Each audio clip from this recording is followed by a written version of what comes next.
define failure when it comes to motion pictures? Is a film a failure when no one likes it? When negative impressions kill any goodwill the public may have potentially harbored for it? When it takes no money at the box office? When we look back on it as a culture and think of it as a bad memory, a nightmare we suffered through together? But I can't help thinking the only way a film can ever fail is if no one sees it. Even a film that is hated has had a victory that no one can take away from it. Films land at the feet of an unimpressed movie-going public all the time, but few have the power to provoke outrage, indignation. In that regard, often it's the movies we call failures that are the greatest successes. But if you tell people about a colossal miscalculation on all fronts, 1 in 10 might just be curious enough to seek it out. And of that select group of intrigued cinephiles, 1 in 10 may just find they're looking at a masterpiece. Gore Verbinski's The Lone Ranger and Michael Cimino's Heaven's Gate have a lot in common, not the least of which is their dubious reputation for having been abandoned by the American movie-going public. But what they share above all else is that there are just a few people out there crazy enough to call them masterpieces. The films concern America's shameful treatment of immigrants and indigenous people, respectively. They couch their bloody histories in almost stifling artistry, a painter's grandiose vision of a land claimed for those apparently destined to have it. Both films fear the future, because with the brutality of an edit, positive progress and happiness become distant memories. Those who had it in them to make a difference are denied the chance by reality.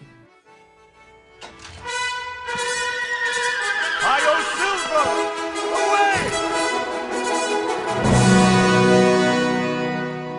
Away! Don't ever do that again. The wheels of progress grind hope out of every system they're meant to improve. Both The Lone Ranger and Heaven's Gate cling to a nostalgic naivete that those who want the best for their fellow man are owed their preferred outcome, but neither keeps it long. Cimino and Verbinski mimic this by reconstructing a fabled America, the America they'll never know. In Cimino's case, he built his version of Johnson County, Wyoming with every red cent United Artists would give him, and famously bankrupted the company in the process. His aim was total immersion, and he achieved it for better or worse. He leaned heavily on a classical visual representation of the U.S., a vein first struck by Terrence Malick's Days of Heaven a few years earlier. The word heaven in both titles is no accident. They strove to present the United States as a paradise lost, a notion borrowed from American realist painters like Andrew Wyeth.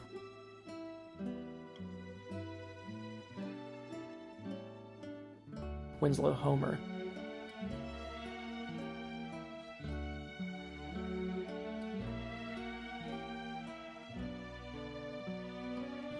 and Edward Willis Redfield.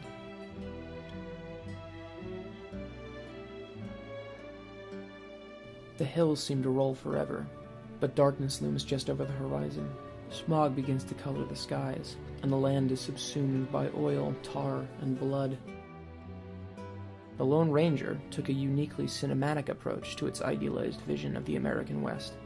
It patched it together out of fragments of how directors imagined the wild frontiers that have since been conquered. The setting is Texas, but it's unmistakably filmed in Monument Valley, Utah, a place turned legendary by virtue of having been the stomping ground of John Ford, America's first cinematic poet. Cues, both musical and visual, are snatched left and right from Sergio Leone, an Italian who wanted nothing more than to make the westerns he grew up admiring.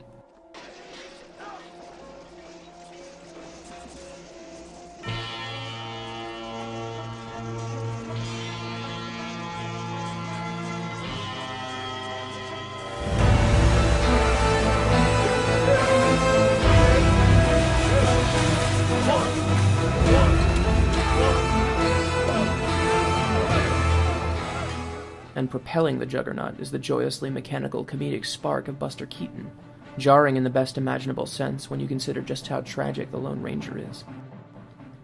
Within minutes, affable, earnest John Reed watches his brother Dan, who represents everything right and good to him, fall victim to a cannibal gunslinger.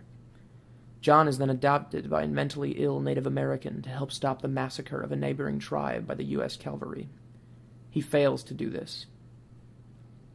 His victory, the one mandated by the Disney logo at the start of the film, is entirely empty.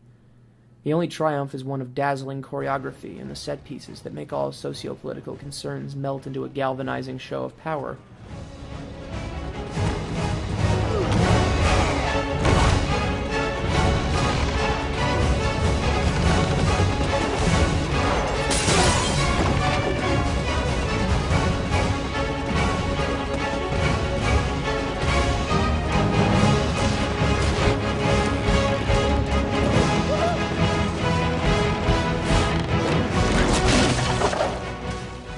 rewrite history.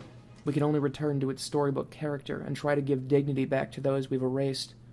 The Lone Ranger and Heaven's Gate both detail the destruction of first and third generation Americans at the hand of the second, those whose identity came from arriving on a foreign continent and claiming it as their own. The immigrant population in the Heaven's Gate are seen as scavengers and parasites to be cleansed by the might of the U.S. government. The natives in the Lone Ranger are the violent other, afraid of all the good white man is supposed to stand for. Land and resources belonged only to those who could kill most efficiently. Too many of them will come.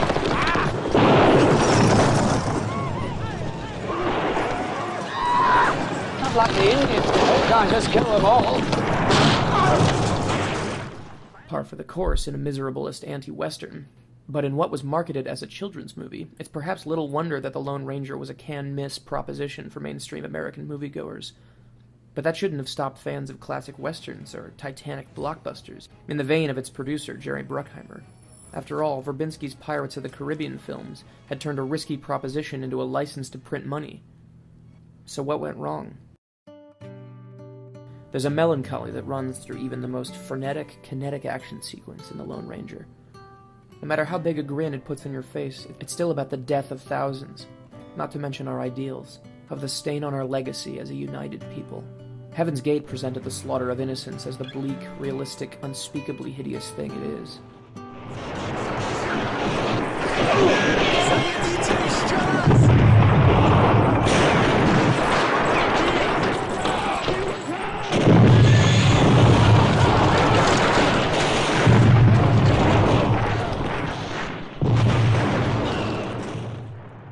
Americans rejected the notion of watching its storied past as essentially violent. The Lone Ranger attempted to have it both ways. It's a rollicking adventure film with a spring in its step, cut with a disturbing, angry lesson in alternative history, the narrative we choose to ignore. Americans remained unmoved. No matter how you tell the story of America, there's almost no way to make Americans believe it. But no film with these images,